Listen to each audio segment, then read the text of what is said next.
Vamos estudar agora sobre a queda do homem. Como nós vimos no princípio da criação, o ser humano ele foi criado para viver em alegria, mas quando nós olhamos a nossa situação atual, a vida do ser humano, nós percebemos que o homem está longe disso, né? E a razão por que o ser humano não conseguiu cumprir aquele ideal de Deus que nós vimos, realizando as 3 grandes bênçãos, fazendo feliz a Deus, fazendo feliz ao próprio ser humano, é porque aconteceu a queda do homem. Então a queda do homem, ela foi a perda do ideal da criação de Deus. Então todo aquele ideal de felicidade e união entre o homem e Deus, entre o homem e a criação, o ser humano perdeu isso e Deus também perdeu isso devido à queda. Então nesse capítulo a gente vai entender como foi a queda do homem, que desviou o ser humano de Deus, causou grande tristeza a Deus e quebrou o plano da criação. Então, nós vamos começar analisando a situação do ser humano atual. Cada pessoa, todos nós, todo ser humano decaído, ele tem dentro de si a direção da mente original que o está direcionando para realizar o bem. Tem uma força da mente original. E toda força, ela é gerada através da ação de dar e receber, como nós já estudamos no princípio da criação. Então, essa força da mente original que leva o ser humano para o bem, ela surge quando o ser humano está na posição de objeto para com Deus, na posição de sujeito.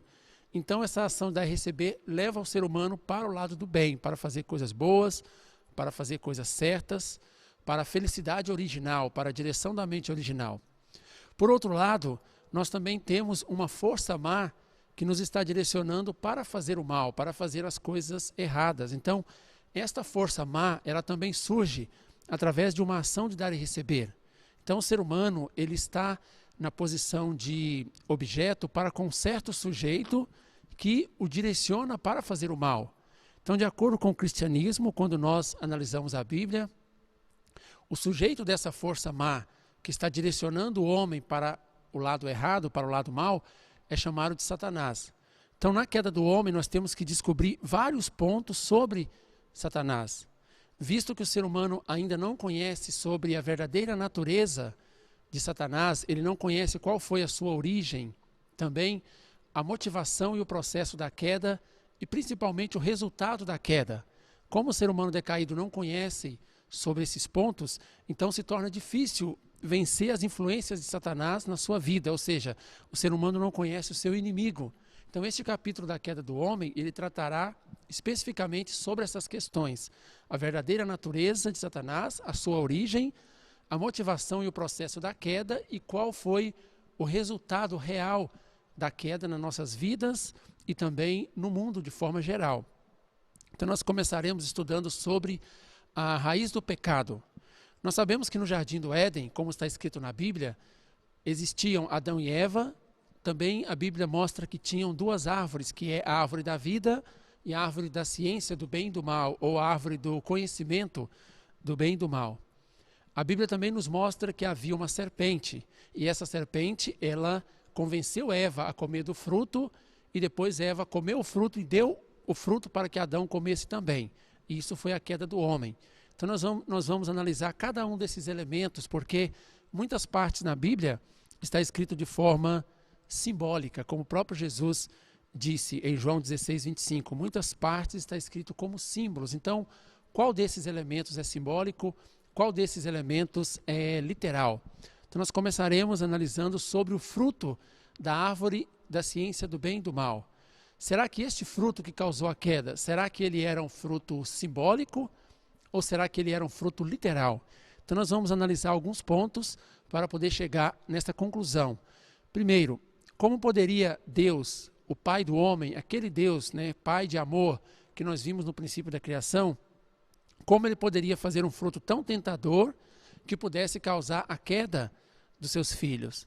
Quando nós lemos Gênesis 3:6, está escrito que a fruta era boa para se comer e agradável aos olhos. Como Deus poderia fazer um fruto tão tentador e colocar esse fruto tão nocivo, tão fatal, onde os seus filhos pudessem facilmente alcançar? Quando nós olhamos também as palavras de Jesus, como está escrito em Mateus 15:11, ele disse: o que contamina o homem não é o que entra na boca, mas o que sai da boca. Isto é o que contamina o homem. Então significa que aquilo que se come, algo comestível, não leva o homem a cair. Quando nós olhamos também a questão do pecado original, ele é transmitido pelos nossos antepassados humanos de geração em geração. Então aquilo que se come também não se transmite através da linhagem de sangue.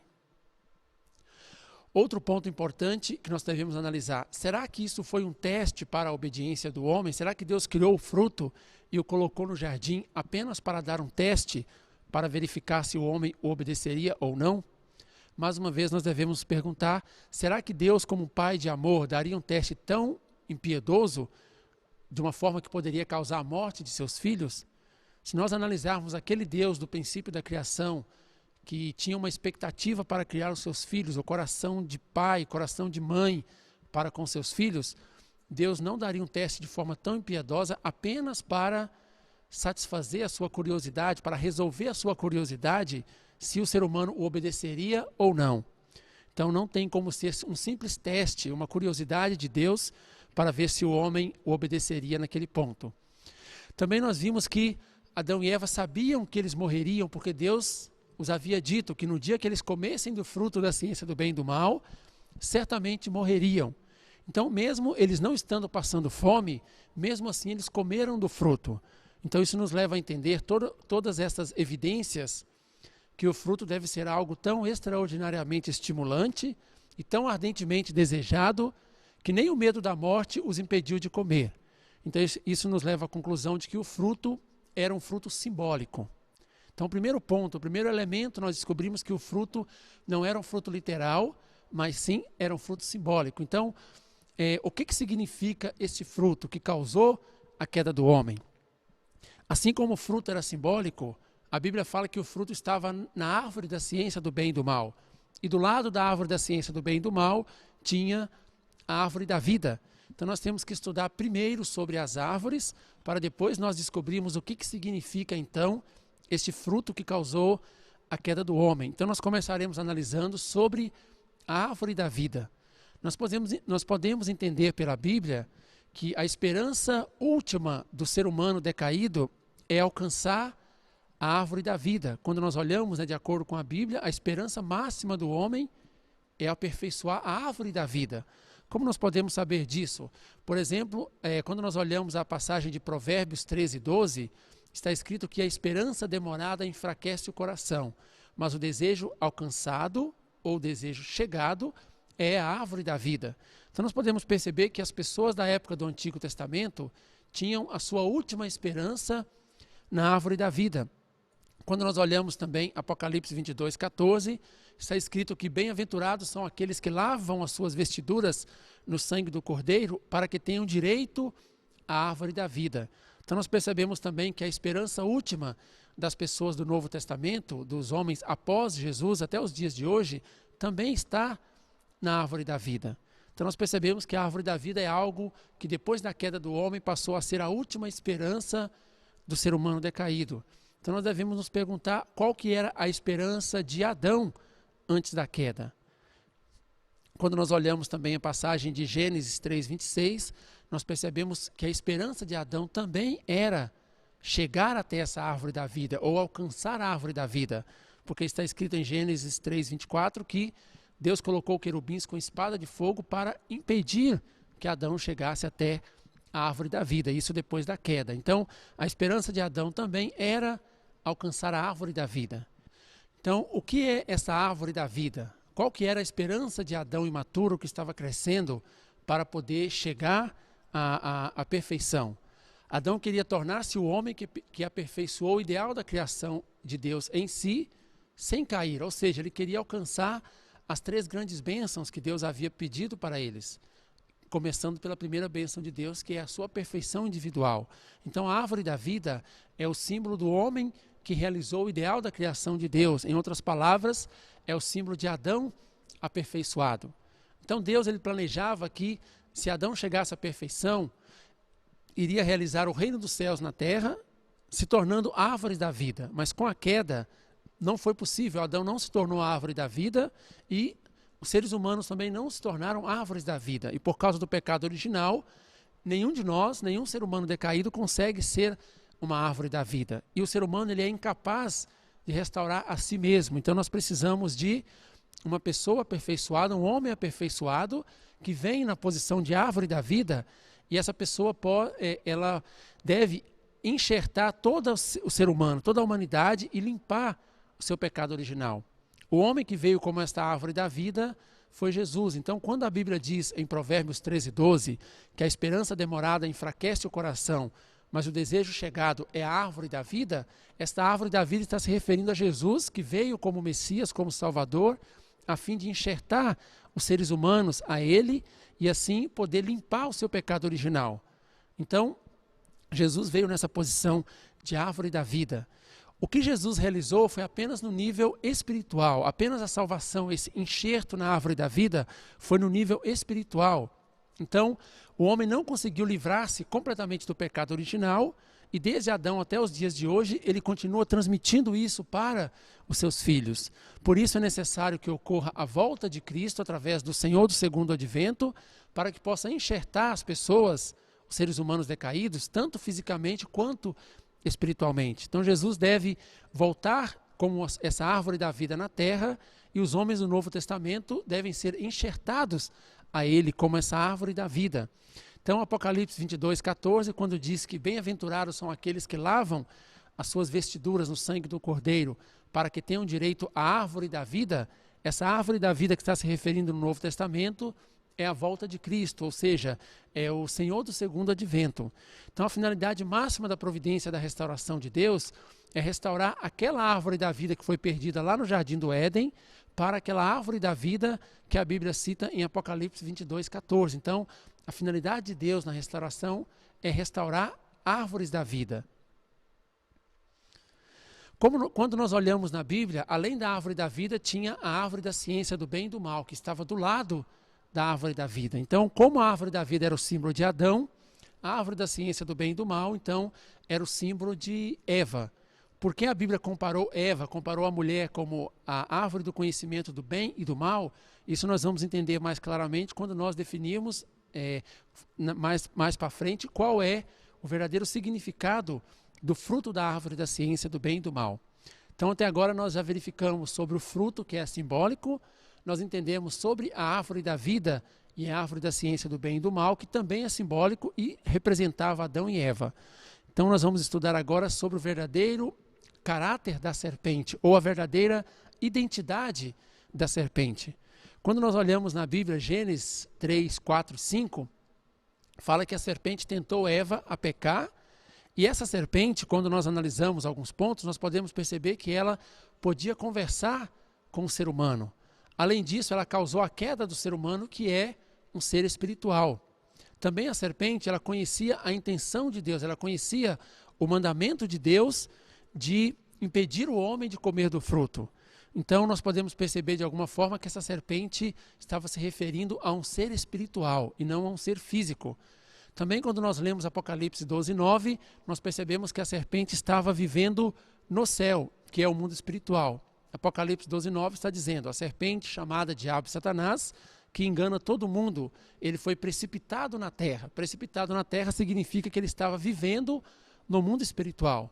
E a serpente é chamada Diabo e Satanás. Satanás é um ser espiritual, então a serpente também é um ser espiritual.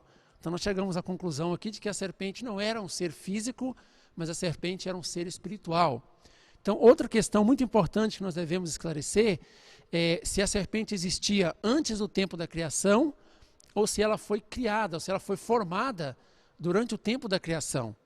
Então, se a serpente existisse antes da criação com uma finalidade contrária à de Deus, então significa que a luta entre o bem e o mal deveria ser inevitável e eterna. Também, a providência da restauração de Deus daria em nada, porque o mal já existiria desde o início da criação. Também a crença no monismo, que é aquela crença de que todas as coisas foram feitas por um só Deus, também seria refutada se a serpente existisse antes do tempo da criação. Se a serpente foi formada na criação de Deus, se ela foi criada como um ser mau, Deus não cria seres do mal. Então, a única possibilidade era um ser originalmente criado para a finalidade do bem, que depois caiu e foi rebaixado para se tornar Satanás. Então, a serpente não existia antes da criação de Deus, a serpente não foi formada na criação de Deus como um ser mau, mas era um ser que originalmente foi criado, para o bem e depois caiu e se tornou Satanás. É um ser que desviou do seu propósito original da criação. Então, qual ser é dotado de tais características, que foi criado por Deus, é um ser espiritual, podia conversar com o homem, podia conhecer a vontade de Deus, estava vivendo no céu, ou seja, no mundo espiritual, e consegue dominar a alma humana, transcendendo tempo e espaço até os dias de hoje. No momento da criação não existia nenhum outro ser a não ser um anjo. Então, serpente foi o termo simbólico que a Bíblia utilizou para referir-se a um anjo. Então, mais um elemento da queda do homem, a serpente não era um ser literal, uma cobra literalmente, mas a serpente era um anjo. Quando nós lemos 2 Pedro 2,4, está dizendo: porque se Deus não perdoou aos anjos que pecaram, mas havendo-os lançado no inferno, os entregou às cadeias da escuridão, ficando reservados para o juízo. Então, nessa passagem nós podemos perceber que os anjos também, eles podem cometer pecado. A razão por que a Bíblia comparou o anjo com a serpente, porque a Bíblia simbolizou o anjo pela serpente, são dois motivos. Primeiro, porque a língua da serpente é dividida em dois, é uma língua bifurcada. Isso significa um ser que ele profere duas coisas com a mesma língua e leva uma dupla vida com um só coração. Isso foi o que aquele anjo fez na época da queda. Também a serpente é o ser que enrola o seu corpo em volta de sua presa e depois a devora. É o símbolo de um ser que induz os outros a sacrificarem em benefício de si mesmo. Então, a serpente praticou esses dois pontos, né? Fez essas duas coisas na época da queda, por isso a Bíblia o comparou com uma serpente. A queda do anjo e a queda do homem. Então percebemos que a serpente deu fruto para Eva comer, para o ser humano comer, e essa serpente é um anjo. Então a serpente que tentou o homem a cair é um anjo. Este anjo, depois da queda, tornou-se Satanás. Que tipo de pecado, então, o anjo e o homem cometeram? Nós começaremos analisando sobre o pecado do anjo. Judas 6,7 na Bíblia está escrito assim: e aos anjos que não guardaram seu principado, mas deixaram a sua própria habitação, reservou na escuridão e em prisões eternas, até o juízo daquele grande dia, assim como Sodoma e Gomorra e as cidades circunvizinhas, que havendo se corrompido como aqueles e ido após outra carne, foram postas, por exemplo, sofrendo a pena do fogo eterno. Então, quando nós analisamos essa passagem, nós podemos perceber que a Bíblia comparou o pecado que os anjos cometeram com o mesmo pecado que era cometido em Sodoma e Gomorra. Então, nós podemos perceber que o pecado que o anjo cometeu foi um pecado de fornicação. Em outras palavras, significa pecado sexual. Só que o pecado de fornicação, ele não pode ser cometido por uma pessoa sozinho, pelo contrário, deve ter um parceiro. Então, com quem foi que o anjo cometeu o pecado de fornicação, o pecado sexual, no Jardim do Éden? Então, quando nós analisamos sobre o pecado do ser humano, o pecado do homem, nós percebemos que em Gênesis 2,25 está mostrando que antes do pecado, mesmo Adão e Eva estando nus, eles não se envergonhavam de sua nudez, mas depois da queda, eles ficaram envergonhados, e não só ficaram envergonhados de sua nudez, mas, de acordo com Gênesis 3,7, eles fizeram aventais com folhas de figueiras para cobrir as suas partes inferiores. Então, se o homem tivesse comido um fruto literal, uma maçã, por exemplo, era naturalmente que eles deveriam esconder as suas mãos e as suas bocas, mas quando nós olhamos na Bíblia, eles ficaram com vergonha das suas partes sexuais, eles procuraram esconder as suas partes sexuais.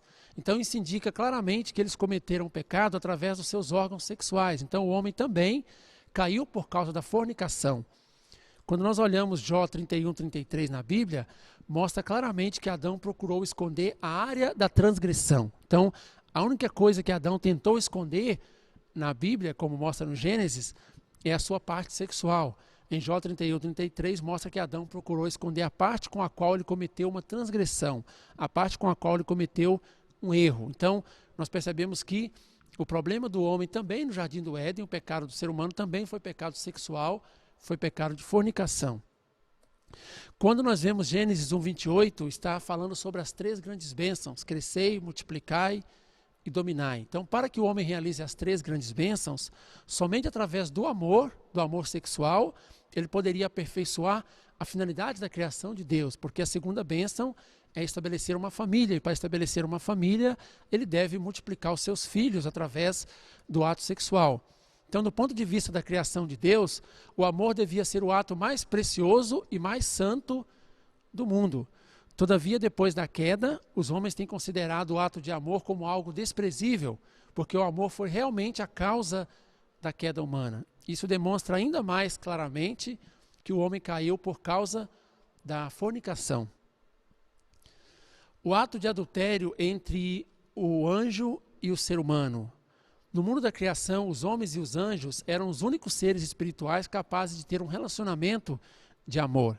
Então o anjo, ele tentou Eva, tanto o anjo quanto o ser humano caíram por causa da fornicação. Então houve um ato de adultério entre o anjo e o ser humano. Essa foi a queda dos seres humanos, essa foi a queda do homem. Jó 8,44 na Bíblia está dizendo: vós tende por pai o diabo e quereis satisfazer os desejos do vosso pai. Apocalipse 12:9, e foi precipitado o grande dragão, a antiga serpente, chamada Diabo e Satanás. Através dessas passagens, nós podemos perceber que todos os seres humanos, todos os homens, vieram a nascer de linhagem satânica, separados de Deus. Então, devido à queda do homem, a linhagem do ser humano passou a ser a linhagem de Satanás. Romanos 8:23 está escrito: nós mesmos que temos as primícias do Espírito, também gememos em nós mesmos, esperando a adoção como filhos, a redenção do nosso corpo. Então, devido ao ato de adultério entre o anjo e os seres humanos, o próprio Jesus disse em João 8,44, vós tende por pai ao diabo e quereis satisfazer o desejo do vosso pai. Romanos também diz que nós estamos esperando ser adotados por Deus. Então, a linhagem, um dos principais problemas que a queda trouxe para a humanidade, para a vida do ser humano, é que a linhagem do ser humano passou a ser a linhagem de Satanás e não de Deus. Então, na época da queda, o anjo tentou Eva, e quando eles caíram, o anjo manchou Eva e a separou de Deus. Quando Eva tentou Adão, também manchou Adão e separou Adão de Deus. Então, o anjo passou a dominar o amor do ser humano. Então, todo ser humano nasceram através de Adão e Eva com essa influência de Satanás. Então, a vida de todo ser humano passou a pertencer a Satanás por causa da linhagem do pecado original. Então, o anjo, ele manchou o amor, a vida e a linhagem da humanidade. Então, falso amor, falsa vida e falsa linhagem infestaram a terra, e aquele ideal da criação de Deus foi invadido por Satanás. Satanás se tornou o inimigo de Deus, o inimigo do amor e o inimigo do ser humano, devido à queda. O fruto da árvore da ciência do bem e do mal. Então, o que significa o fruto? Nós vimos que é um fruto simbólico, mas estava simbolizando o quê? Quando nós olhamos na Bíblia, de acordo com o que nós vimos até agora, Eva foi comparada com uma árvore, a mulher foi comparada com a árvore. Então, o fruto é o símbolo do amor da mulher, ou o símbolo do amor de Eva. Uma árvore se multiplica através da semente que está no fruto. Então, a mulher se multiplica através do seu amor. Então, Eva estava numa posição que ela podia ou produzir um bom fruto ou produzir um mau fruto através do seu amor. Esse é o motivo porque a Bíblia a chamou de árvore da ciência do bem e do mal, porque através de Eva, naquele momento, poderia entrar ou o bem ou o mal para toda a humanidade. Nesse caso, como nós sabemos, devido à queda, entrou o mal. Então, quando diz que Eva comeu do fruto, significa que ela teve uma relação sexual com o anjo, que depois se tornou Satanás.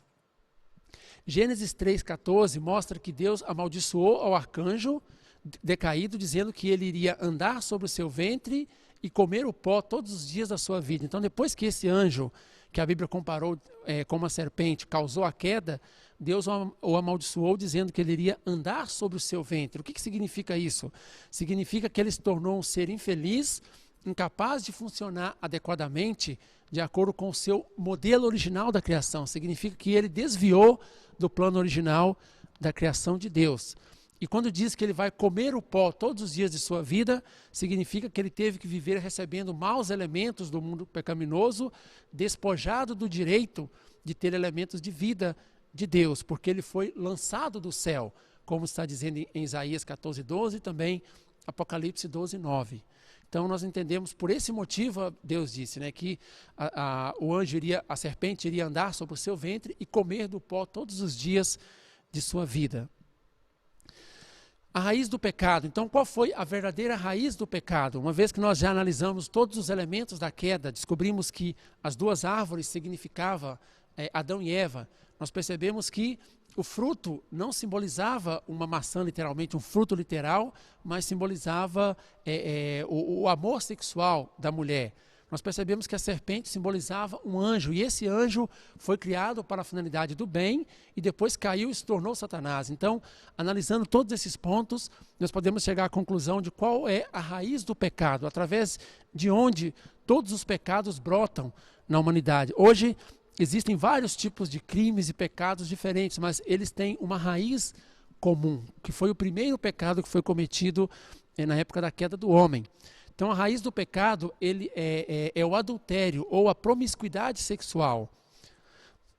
O pecado original é transmitido de geração em geração porque a raiz do pecado foi através da linhagem de sangue. Então, essas são evidências de que a raiz do pecado é realmente a questão do adultério ou a promiscuidade sexual.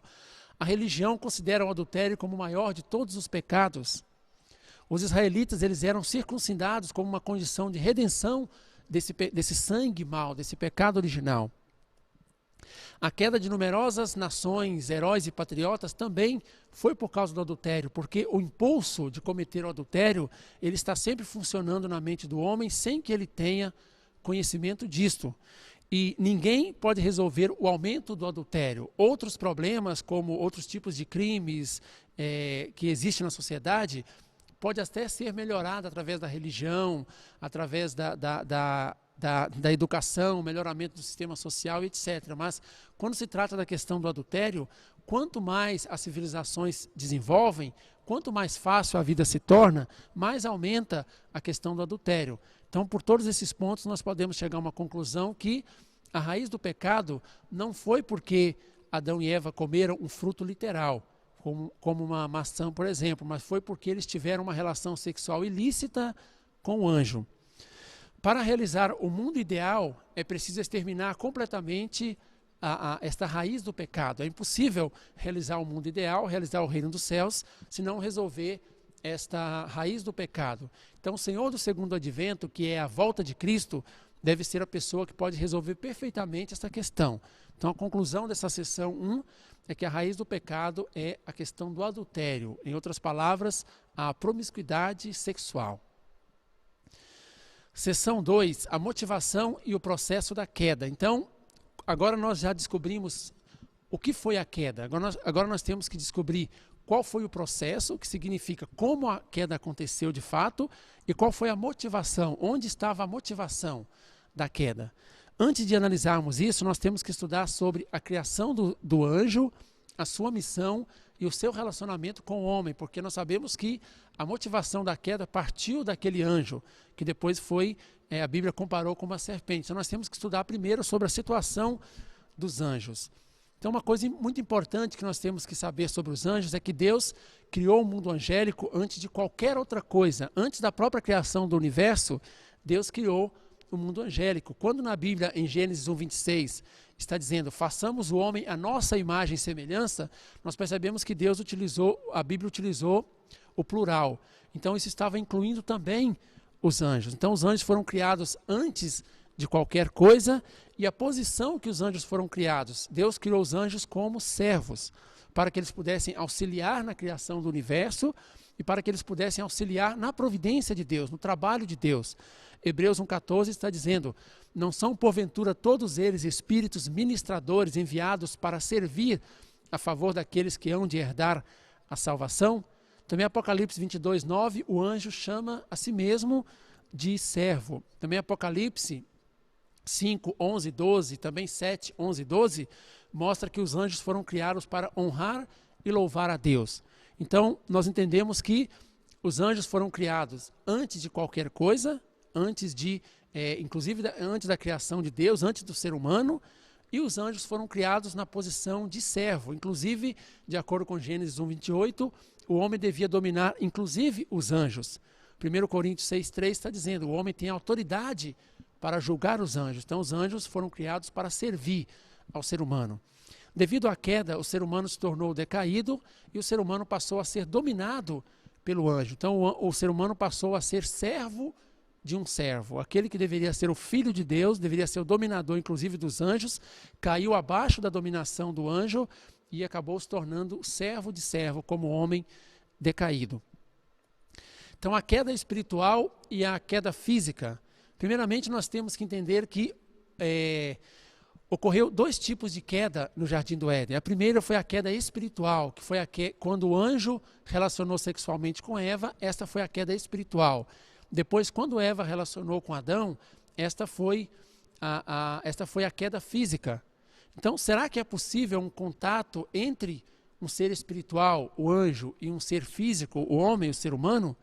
Quando nós olhamos algumas passagens na Bíblia, como Gênesis 19:5, nós percebemos que sim, quando dois anjos visitaram a casa de Ló, quando ele vivia em Sodoma, está escrito, e chamaram a Ló e disseram-lhe, onde estão os varões que a ti vieram esta noite? Traze-nos afora a nós para que o conheçamos.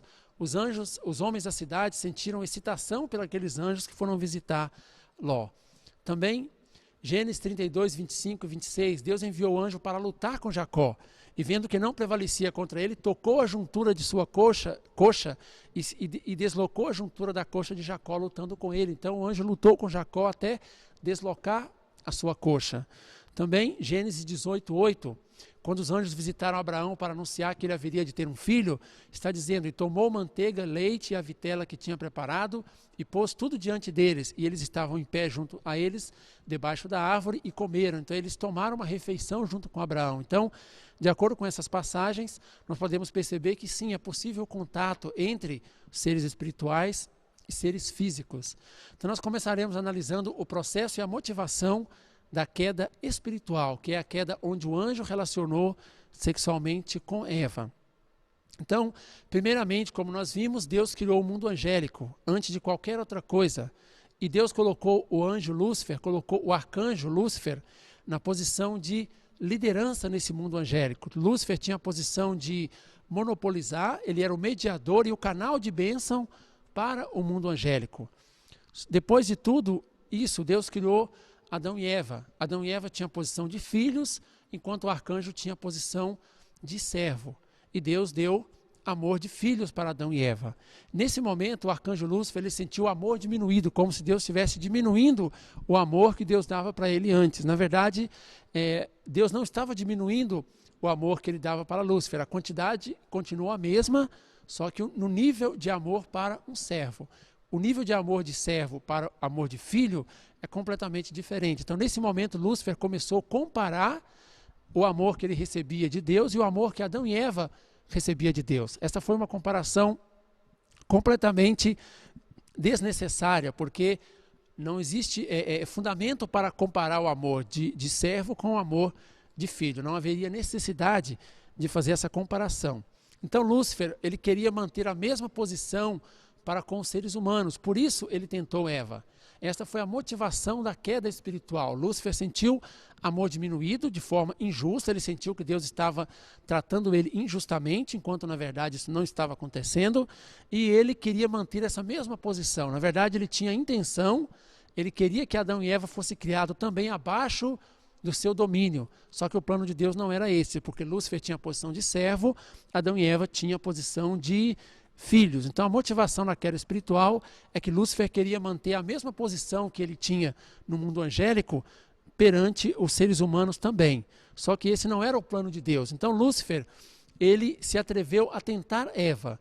Por outro lado, Eva mostrou-se suscetível à tentação de Lúcifer. Então Lúcifer ele começou a seduzir Eva. Naquele momento, como Eva recebia muito amor diretamente de Deus, Eva se mostrava muito bela aos olhos de Lúcifer. Então ele foi fortemente estimulado por amor para com Eva também. Então Lúcifer ele desejou excessivamente Eva E Eva desejou abrir os seus olhos como os de Deus.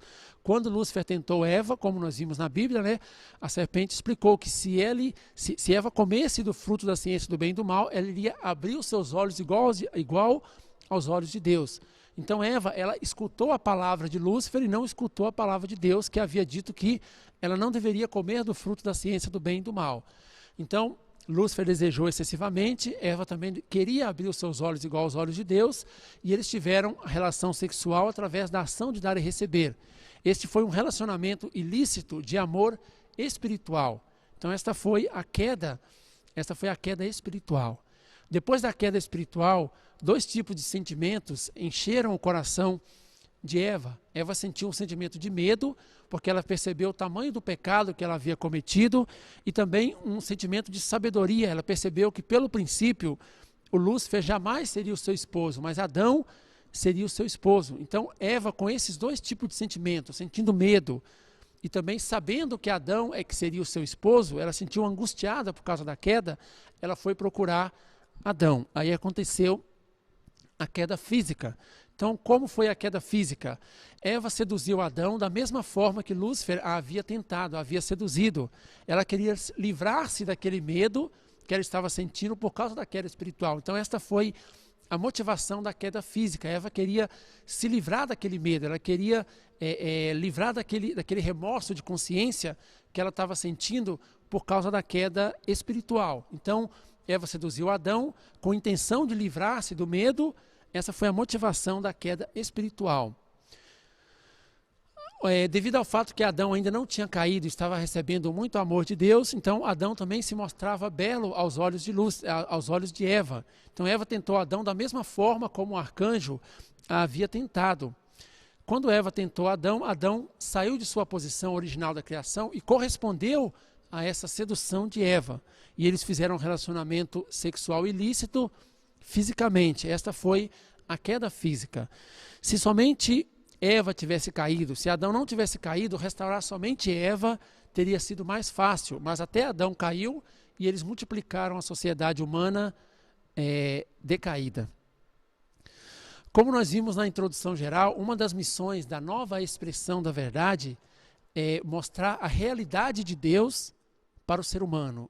Uma vez que a nova verdade mostrar o coração de Deus de alegria por causa da criação, o coração de tristeza por causa da queda e aquele coração desesperado na restauração, o ser humano irá aumentar o seu relacionamento com Deus e a sua crença em Deus não será apenas numa forma de conceito, mas será numa forma de vivência real na sua vida. Então, além de entender a história, entender o que aconteceu, é muito importante nós entendermos que tipo de coração, que tipo de sentimento Deus estava sentindo naquele momento. Porque como nós vimos no princípio da criação, Deus não é um Deus indiferente. Pelo contrário, Ele tem emoções, Ele sente tristeza, sente alegria, sente amor, igual às emoções que o ser humano tem. Então o ser humano não pode ficar indiferente com relação a estes sentimentos de Deus. Então é muito importante nós sabermos que tipo de sentimento Deus estava tendo no momento da queda. Então, qual era esse coração de tristeza de Deus? Deus preparou tudo para Adão e Eva por bilhões de anos, com um coração de pai, de amor, para com seus filhos. Este era aquele coração de pai. Deus não estava fazendo a criação de uma forma indiferente. Então Deus, depois da queda, ele sentiu uma tristeza de pais que perderam seus filhos. Não era tristeza de dono que perdeu a sua posse ou de um líder que perdeu o seu liderado, mas era a tristeza de pais que perderam seus filhos. O anjo foi um anjo de insurreição, um anjo de revolta contra o plano de Deus. Adão e Eva, devido à queda, feriram profundamente o coração de Deus. Então, devido à queda, Deus teve um sentimento de querer apagar o anjo, querer apagar Adão e Eva e querer apagar a si mesmo do universo. Esse foi o nível de sentimento, de dor que a queda causou em Deus. Seção 3, a força do amor, a força do princípio e o mandamento de Deus. Então agora nós já entendemos muitos pontos sobre a queda do homem, entendemos, repetindo mais uma vez, o que era o fruto, que é a questão o amor sexual, que as 2 árvores, na verdade, estavam se referindo a Adão e Eva. Nós percebemos que comer do fruto significa ter uma relação sexual com o anjo, que foi simbolizado pela serpente na Bíblia. Então nós vamos entender agora a relação entre a força do amor, a força do princípio e o mandamento de Deus. Nós sabemos que Deus deu o mandamento para Adão e Eva para que eles não comessem do fruto. Por outro lado, o próprio princípio da criação de Deus não permitiria que Adão e Eva caíssem, mas existia a força do amor. Então, qual que é essa relação? Por que o ser humano chegou a cair, mesmo depois de Deus ter dito para que eles não caíssem? A queda humana é considerada do ponto de vista da força do amor e da força do princípio. Então, primeiramente, nós temos que entender um ponto muito importante, que a força do amor ela é maior do que a força do princípio. Deus, ele fez com que a força do amor fosse mais poderosa do que a força do princípio. Então isso significa que o homem no estágio imaturo podia cair por causa da força do amor fora do princípio. Se a força do amor fora do princípio chocasse com o ser humano, ele poderia desviar do princípio de Deus. Então a comparação é como se o princípio de Deus fosse os trilhos e o ser humano fosse um trem. Então, se não tiver nenhum problema no trem, nem no trilho, o trilho se encaixa perfeitamente, e o trem nunca vai sair dos trilhos, a não ser que venha uma força externa maior e choca contra a força propulsora do trem. Então, nesse caso, o que essa força maior que tirou o ser humano dos trilhos do princípio de Deus foi a força do amor fora do princípio, que é uma força externa maior que chocou com o ser humano, desviando da direção do princípio de Deus, da sua direção, do seu crescimento natural. Então o homem no estágio imaturo podia cair por causa da força do amor fora do princípio.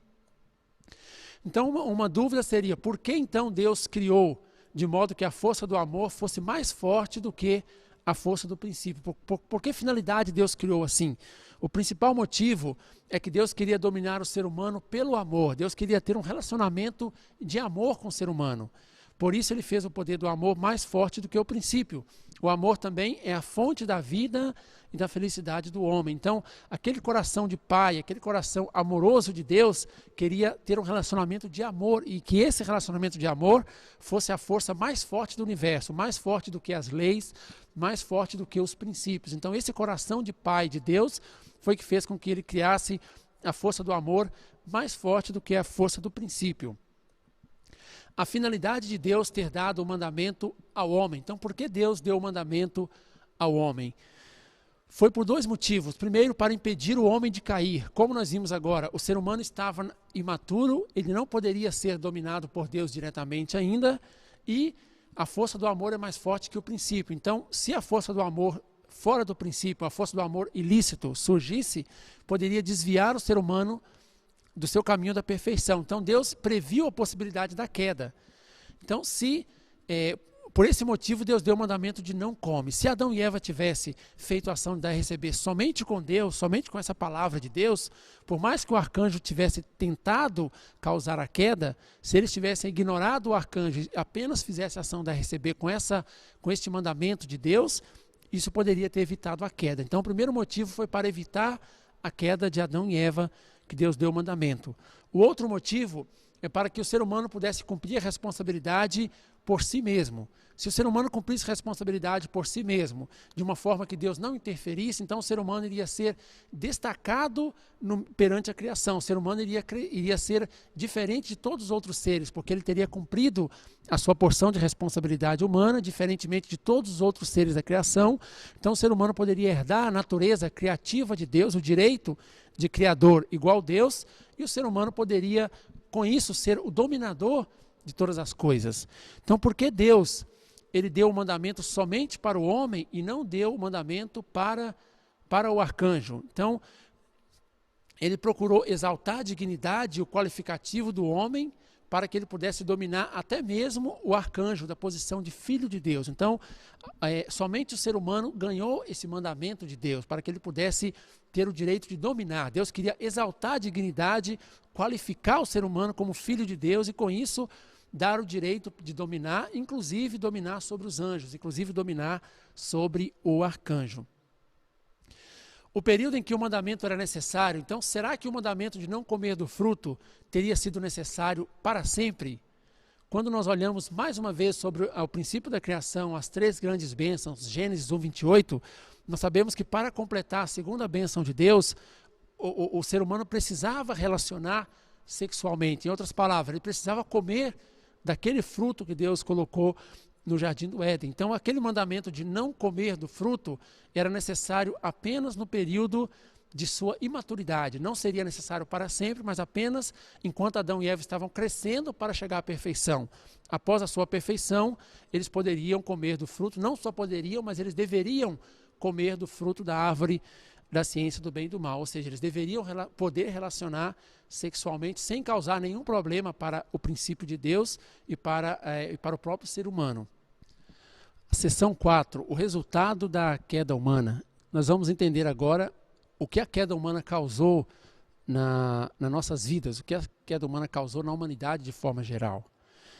Primeiramente, vamos analisar como que Satanás trata com o homem decaído, como que ele está, qual que é a relação, né, de Satanás depois da queda, que se tornou o dominador do ser humano, com a sociedade, a humanidade decaída. Então, os dois principais problemas que a queda trouxe para o ser humano, para a humanidade, é a questão da linhagem de sangue e a questão da soberania. Então, quando Adão e Eva relacionaram sexualmente e multiplicaram todo o ser humano centralizado em Satanás, a questão da linhagem de sangue passou para a humanidade, como nós podemos ver em diversas passagens da Bíblia, como João 8,44, que Jesus disse: vós tende por pai ao diabo. Então, o elemento básico para pai e filho é a questão da linhagem. Então, se Jesus disse: vós tende por pai ao diabo, quereis satisfazer o desejo do vosso pai, isto mostra que a linhagem da humanidade passou a ser de Satanás, depois da queda. Mateus 3,7, e vendo ele que muitos dos fariseus, saduceus, que vinham ao seu batismo, dizia-lhe: raças de víboras. Víboras é aquela serpente que causou a queda do homem. Também Mateus 12,34, Jesus disse: raças de víboras, como podereis vós dizer coisas boas, sendo maus? Pois do que há em abundância no coração, disso fala a boca. Então, em várias oportunidades, a Bíblia mencionou essa relação de paternidade que Satanás tem a linhagem, o domínio da linhagem de sangue da humanidade. Também a questão da soberania. Satanás se tornou soberano do mundo, da humanidade, depois da queda. Em João 12,31 está dizendo: agora é o juízo deste mundo, agora será expulso o príncipe deste mundo. Então a Bíblia refere-se a Satanás como príncipe do mundo. Também 1 Coríntios 4,4, nos quais o Deus deste mundo cegou o entendimento dos incrédulos. A Bíblia compara Satanás como Deus deste mundo, quer dizer que ele tem a soberania. Romanos 8,19, porque a ardente expectativa da criatura espera a manifestação dos filhos de Deus, quer dizer, espera que os filhos de Deus voltem para a sua posição original. Então, tanto a linhagem de sangue quanto a soberania passou a ser de Satanás devido à queda. Então, a missão principal do Messias, quando Jesus veio na terra, por exemplo, a missão principal era resolver a questão da linhagem de sangue, devolvendo a linhagem para Deus e tirar a soberania, tirar Satanás da posição de dominador do mundo.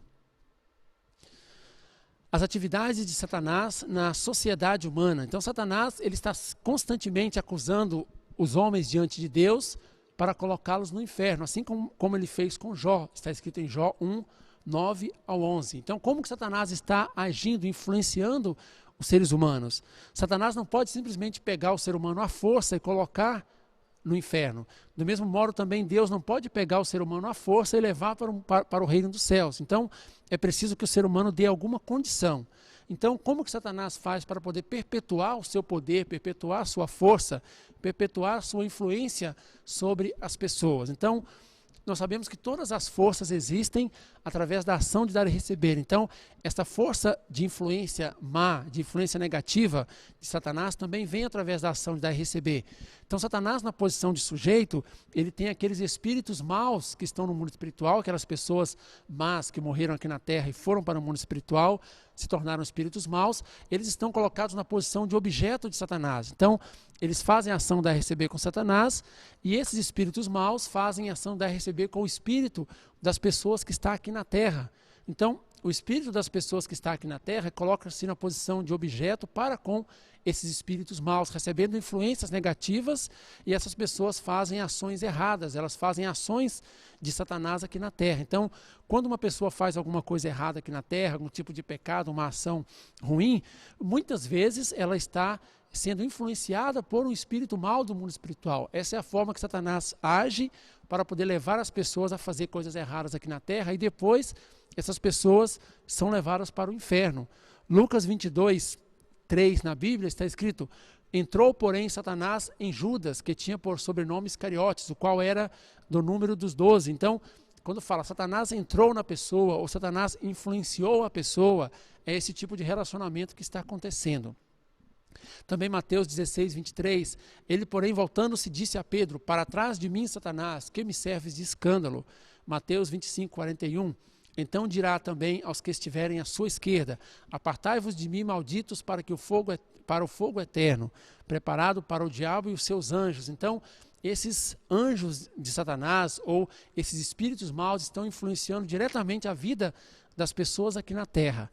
Para nós podermos restaurar o reino do céu terreno, para estabelecer o reino do céu na terra, o ser humano precisa romper a sua base com Satanás, cortar o seu relacionamento recíproco com Satanás e chegar até a julgar Satanás, como está escrito em 1 Coríntios 6, 3. Não sabeis vós que havemos de julgar até os anjos? Então o ser humano deve romper a sua base recíproca com Satanás. Para isso, ele deve conhecer o verdadeiro caráter de Satanás e o seu pecado. Por esse motivo, nós estudamos a queda do homem, para descobrir qual é a verdadeira identidade de Satanás, qual foi a sua motivação, qual foi o pecado que ele cometeu, e o ser humano deve ser capaz de acusá-lo diante de Deus, deve ser capaz de esclarecer completamente o pecado, o erro de Satanás perante Deus. Então, o ser humano não vai fazer isso pela força, mas ele tem que fazer isso pela palavra. Então, essa é a razão porque nós temos que estudar bem e conhecer as palavras de Deus para os nossos dias. Através do princípio divino, nós conseguimos força pela palavra, conseguimos entender sobre a queda do homem, conseguimos entender sobre a natureza de Satanás, e com isso nós conseguimos romper de forma mais fácil a base recíproca com Satanás e até julgá-lo diante de Deus, esclarecendo o seu pecado. Então, o ser humano, ele está vivendo aqui no mundo sendo influenciado por Satanás, sendo influenciado por espíritos maus, mas existem algumas atitudes que o ser humano pode tomar a fim de prevenir, dificultar Satanás estabelecer uma relação recíproca para influenciar tal pessoa. Por exemplo, quando nós levamos uma vida de abnegação, gratidão, altruísmo, modéstia, perdão, tudo isso são coisas que Satanás não consegue fazer. Ele não conseguiu fazer na época da queda. Então isso dificulta Satanás estabelecer uma ação da receber, uma base recíproca com essa pessoa, dificulta Satanás atrapalhar a vida desta pessoa. O bem e o mal do ponto de vista da finalidade. Então, quando nós entendemos sobre o princípio da criação, agora estamos entendendo sobre a queda do homem, facilita uma definição mais concreta dentro do princípio do que é bem, do que é o bem e do que é o mal.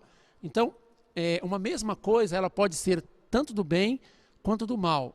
Isso vai variar de acordo com a direção. Se ela está de acordo com a finalidade da criação de Deus, é considerado bem. Se ela está contra a finalidade da criação de Deus, ela é considerado mal. Então, o bem e o mal, eles são resultados das mesmas ações, mas em diferentes direções e com diferentes finalidades. Então, como no nosso mundo hoje, a questão do bem e do mal é muito relativa, então, às vezes, mesmo aquelas pessoas de consciência, pessoas que tentam levar uma vida do bem, estão conflitando entre si, porque o padrão de bem e do mal ainda não está bem estabelecido, mas é relativo. Então, quando ocorrer a volta de Cristo, o Senhor do segundo advento, estabelecer uma ideologia macrocósmica, uma ideologia ideal, essa ideologia deverá esclarecer claramente sobre o padrão de bem e o padrão do mal, e o padrão do bem será um padrão absoluto. Então, até agora, a definição de bem e do mal tem sido muito relativa, mas quando ocorrer a volta de Cristo, essa definição do bem e do mal deve ser claramente compreendida e claramente entendida. As obras de bons espíritos e de maus espíritos. Então, o ser humano ele está vivendo constantemente influenciado pelo mundo espiritual. No mundo espiritual existem bons espíritos e também existem maus espíritos. Quando nós falamos bons espíritos, isso significa, isso é a denominação coletiva de Deus, os bons anjos e os bons homens espirituais de seu lado. Por outro lado, quando nós falamos maus espíritos, significa Satanás, os maus anjos e os maus homens espirituais do seu lado. Então tem bons espíritos e maus espíritos. E o ser humano decaído, ele está numa posição de ser influenciado, ele recebe influência de ambos os lados, tanto do lado de bons espíritos, quanto também de maus espíritos. E as obras de bons espíritos e maus espíritos, elas começam da mesma maneira, mas com finalidade diferente. E elas começam no mesmo ponto. Então, a única forma de descobrir se uma influência, se uma obra é de bom ou de mau espírito, é com o passar do tempo. Se com o passar do tempo, essa obra ou esta ação gerar paz, justiça e até melhorar a saúde física da pessoa, significa que é uma influência de bom espírito, que é uma obra de bom espírito. Por outro lado, se com o passar do tempo, esta obra ou esta ação gerar insegurança, medo, egoísmo, arrogância, até piorar a saúde física, significa que foi uma obra, que foi uma influência de mau espírito. Então, é muito difícil para aquelas pessoas que não conhecem o princípio discernir entre as obras de bons espíritos e de maus espíritos. E as pessoas acabam condenando obras de bons espíritos como se fossem de espíritos maus. Então, é mais um motivo porque, na situação atual, o ser humano precisa do princípio da criação. O ser humano precisa do princípio para poder discernir claramente sobre as influências que ele está recebendo do mundo espiritual. O pecado, devido à queda do homem, o pecado entrou no mundo. Além do pecado original, existem outros tipos de pecado. Então, o que seria o pecado? Qual que é a definição, de acordo com o princípio, do que é o pecado? O pecado é um ato de violar a lei celeste, violar o princípio de Deus, estabelecendo uma condição pela qual se pode formar uma base recíproca com Satanás e entrar numa ação de dar e receber com ele. Então, todo aquele ato, toda aquela ação que nós fazemos que viola o princípio de Deus, o princípio da criação de Deus, isso atrai Satanás para estabelecer uma ação de dar e receber com aquela pessoa e Satanás começa a dominar aquela pessoa por causa disso. Então, isso é uma definição do pecado. Depois da queda, então, surgiram 4 tipos de pecado. O primeiro é o pecado original, que é aquele pecado que os nossos primeiros antepassados humanos cometeram lá no Jardim do Éden, que nós acabamos de ver agora, que foi a questão de fornicação, o pecado sexual. Esse pecado original transmitiu a linhagem de sangue para a humanidade, que é a linhagem de sangue de Satanás, que precisa ser eliminada. Quando João Batista disse, eis o Cordeiro de Deus que tira o pecado do mundo, quando ele batizou Jesus, que tira o pecado do mundo significa que Jesus veio para eliminar principalmente esse pecado original da humanidade. O outro tipo de pecado é o pecado hereditário. Esse pecado hereditário simboliza como se fosse o tronco da árvore. O pecado original simboliza a raiz que está escondida no chão. Até hoje o ser humano não sabia ainda qual era a raiz do pecado, o pecado original. O pecado hereditário significa o tronco da árvore. É aquele pecado que nós herdamos dos nossos antepassados. Na Bíblia está explicando que o pecado de uma geração será visitado nas gerações seguintes. Então, esse é o pecado que nós herdamos de nossos antepassados. Quando eles cometem pecado e não conseguem resolver todos os seus pecados durante o seu tempo de vida, essa dívida continua e passa para os seus descendentes. Então, no nosso caso, se nós cometermos muitos pecados e não conseguimos resolver esses pecados no nosso tempo de vida, esses pecados passarão para os nossos descendentes também, nossos filhos, nossos netos e assim por diante. Esse é chamado pecado hereditário, ou pecado herdado dos antepassados. Também tem o pecado coletivo, que simboliza os galhos de uma árvore. É aquele pecado que, mesmo a pessoa não tendo cometido por si mesmo, a pessoa fez parte de um grupo que cometeu aquele pecado. Por exemplo, as pessoas que crucificaram Jesus foram alguns poucos soldados romanos, mas todo o povo judeu entrou nesse pecado coletivo, toda a humanidade de forma geral, como se tivesse entregado Jesus para a crucificação. Então, o pecado coletivo é aquele pecado que a pessoa, por fazer parte daquele grupo, ela herda aquele pecado também. E tem um pecado individual, que é aquele pecado que cada pessoa comete por si mesmo durante seu tempo de vida. Então, o pecado individual, o pecado coletivo e o pecado hereditário, o ser humano deve lutar através da religião, através da sua mente original, se esforçando para levar uma vida de retidão, uma vida do bem. O ser humano pode resolver esses pecados, mas o pecado original o ser humano não consegue resolver por si só. O ser humano não consegue eliminar por si só, voltar ao seu estado original, eliminando o pecado original. Ele precisa de Deus que o ajude. E no caso, Deus envia o Messias para que ele possa resolver essa questão do pecado original. A natureza decaída, além do pecado, o ser humano também adquiriu a natureza decaída. O que é esta natureza decaída? A natureza decaída é assim, Eva herdou do arcanjo todas as características que surgiram eventualmente quando o arcanjo cometeu um ato sexual com ela, rebelando-se contra Deus. Então, aqueles sentimentos, sentimentos que tinha no arcanjo Lúcifer, ele foi transmitido de Eva de Eva para Adão e de Adão e Eva para toda a humanidade. Então, aqueles sentimentos são as naturezas decaídas que aconteceram no processo da queda. A motivação básica da queda, ela estava no ciúme do arcanjo. Então, nós devemos perguntar como poderia surgir ciúme no arcanjo que tinha sido criado para a finalidade do bem. É um ponto muito importante, porque o arcanjo Lúcifer foi criado por Deus para ajudar no processo da criação.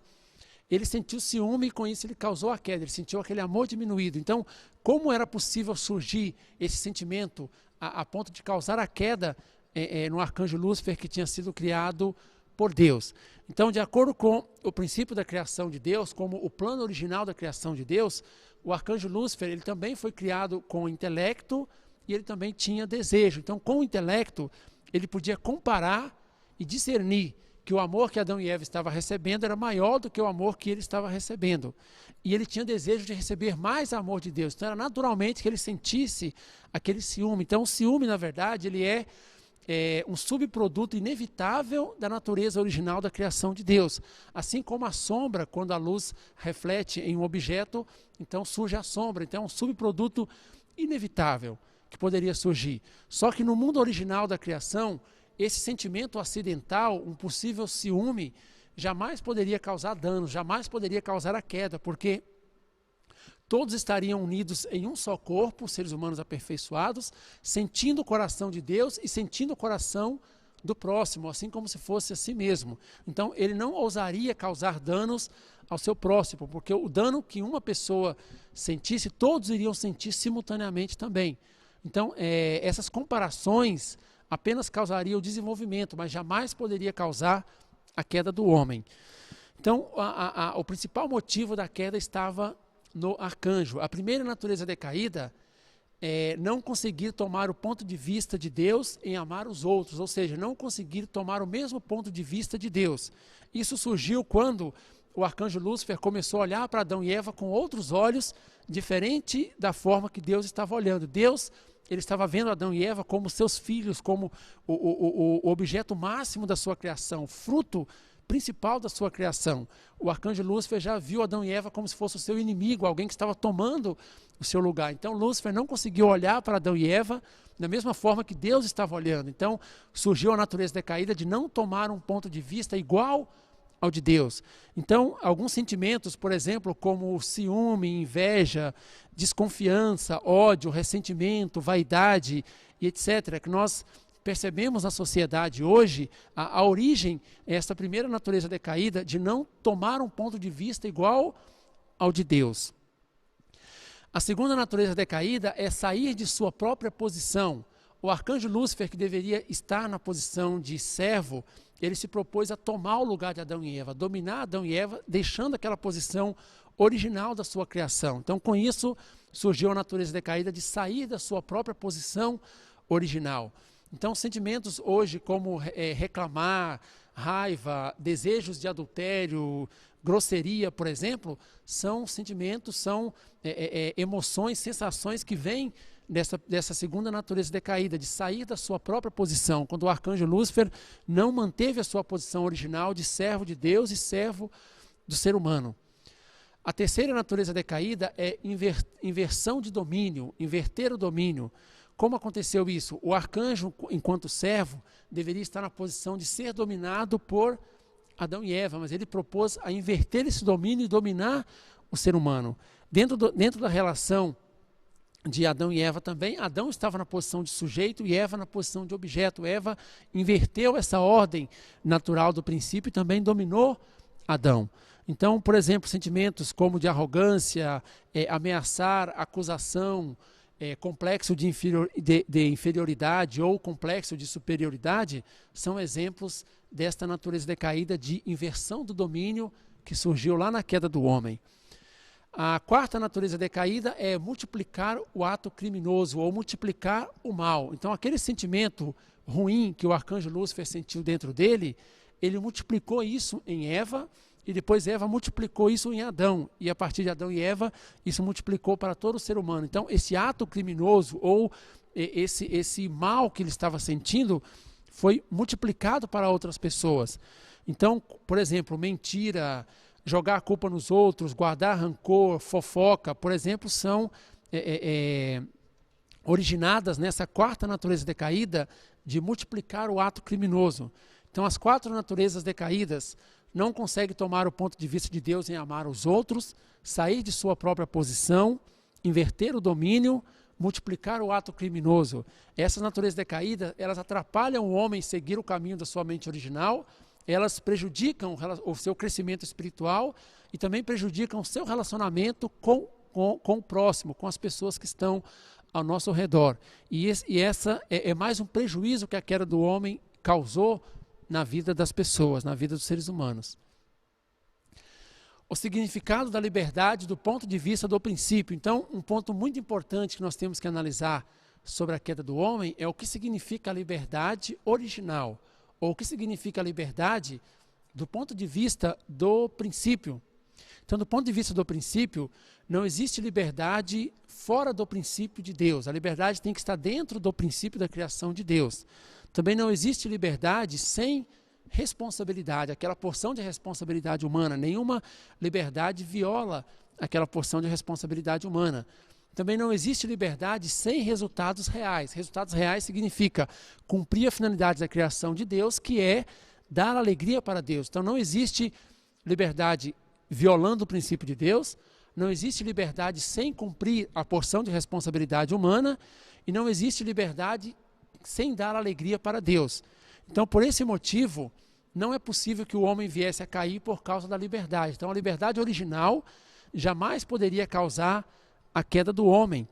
Então, a liberdade e a queda humana. Vamos analisar, então, o que causou a queda humana, uma vez que não foi a liberdade. Ou seja, o homem não tinha liberdade de cair ou de não cair, mas outra coisa é que produziu a queda do homem. Então, não existe liberdade fora do princípio, não existe liberdade sem a responsabilidade e não existe liberdade sem resultados reais, ou seja, não existe liberdade que não seja usada para dar alegria a Deus.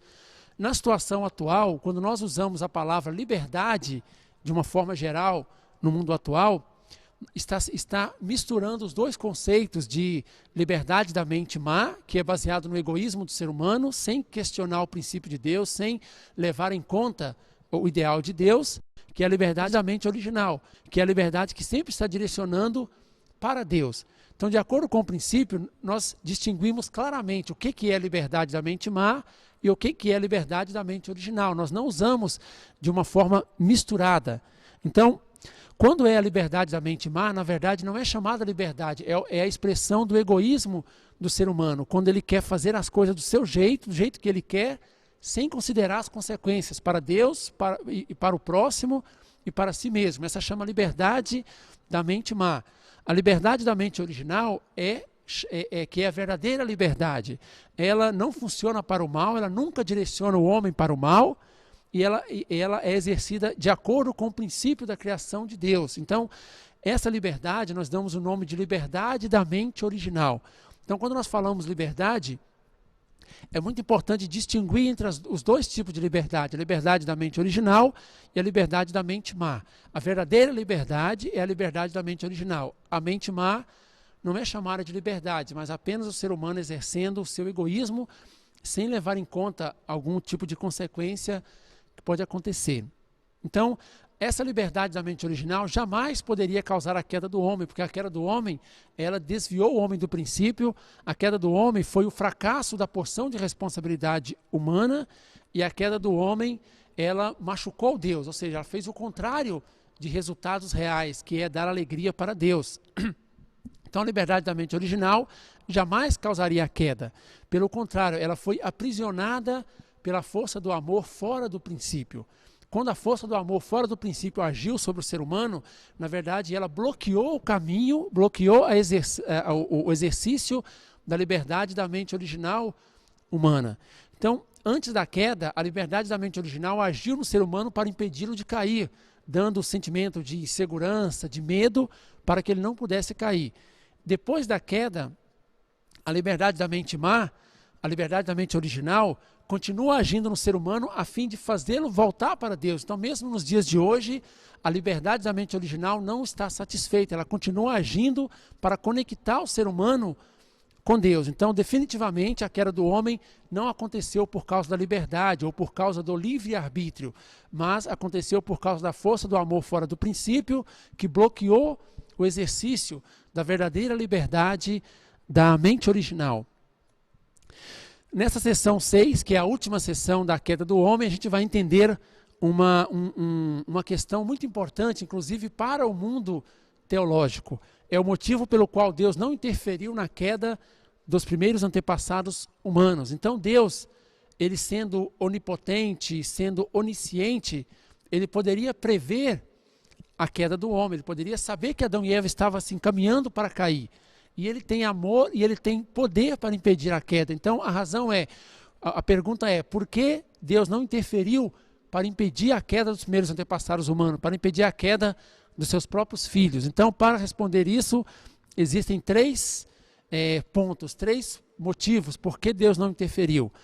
A primeira razão é por causa da qualidade absoluta e da perfeição do princípio da criação. O que quer dizer isso?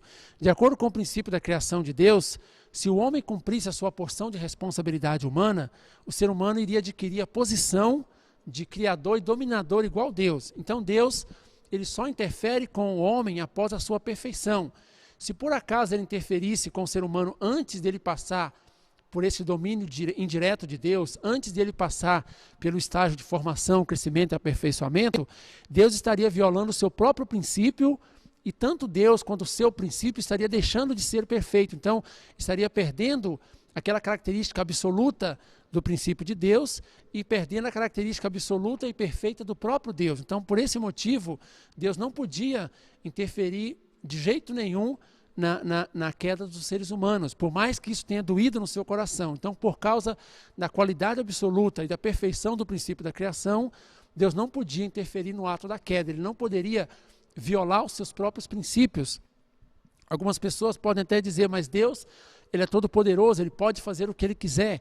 Deus, ele é todo poderoso, mas ele também é um Deus justo, ele não viola os seus próprios princípios que ele mesmo estabeleceu. Se ele violar o reino do céu que ele estabelecer, não vai ser um reino do céu ideal, mas vai ser um reino do céu, de certa forma, incompleto, um reino do céu imperfeito. Então, para manter a absoluto princípio da criação, Deus não pôde interferir na queda do homem.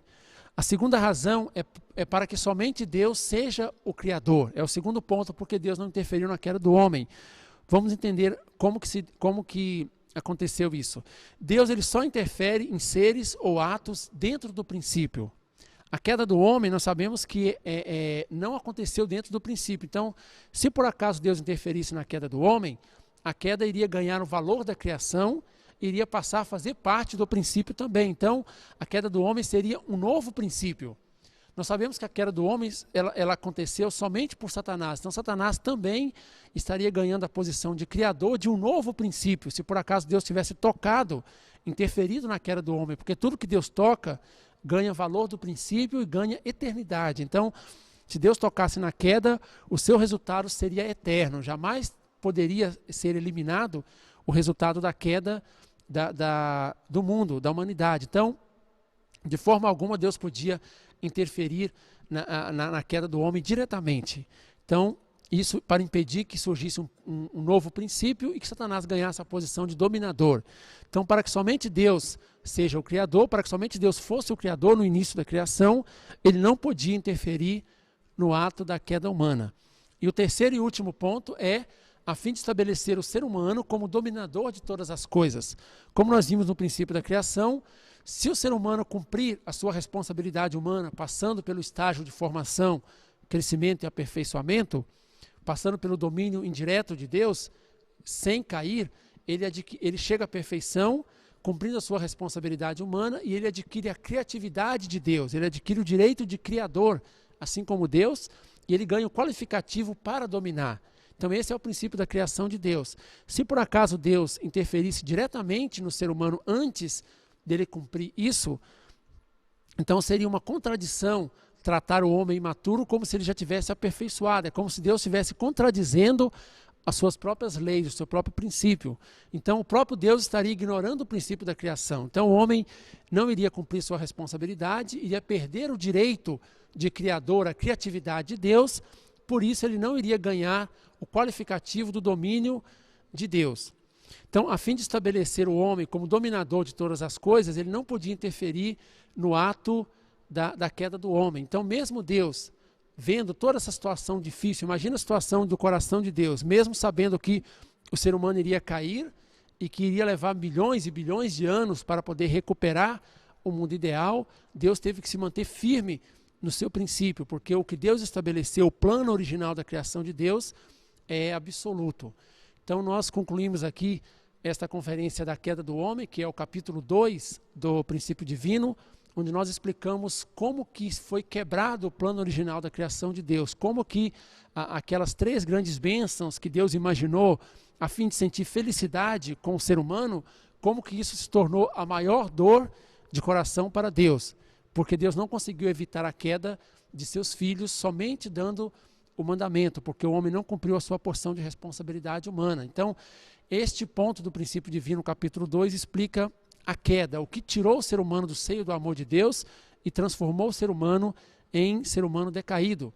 Então nós devemos explicar nas próximas conferências sobre a fórmula de Deus para tirar o ser humano da posição decaída e levar o ser humano para a posição original novamente. Nós vamos passar a estudar sobre a vida de Jesus, sobre a missão do Messias, o que Jesus veio fazer na Terra 2000 anos atrás. Com certeza ele veio para poder reverter esse processo da criação, esse processo da queda que aconteceu lá no Jardim do Éden. Mas mesmo Jesus tendo passado pela terra, até hoje os resultados da queda estão aqui nas nossas vidas, na sociedade de forma geral. Então nós temos que entender sobre a missão do Messias, nós temos que entender sobre o que a Bíblia fala sobre a escatologia, sobre a consumação da história humana, como que a história humana vai acabar, será que vai acabar com catástrofes naturais e assim por diante. Então, esses serão os próximos temas abordados nesse seminário do Princípio Divino.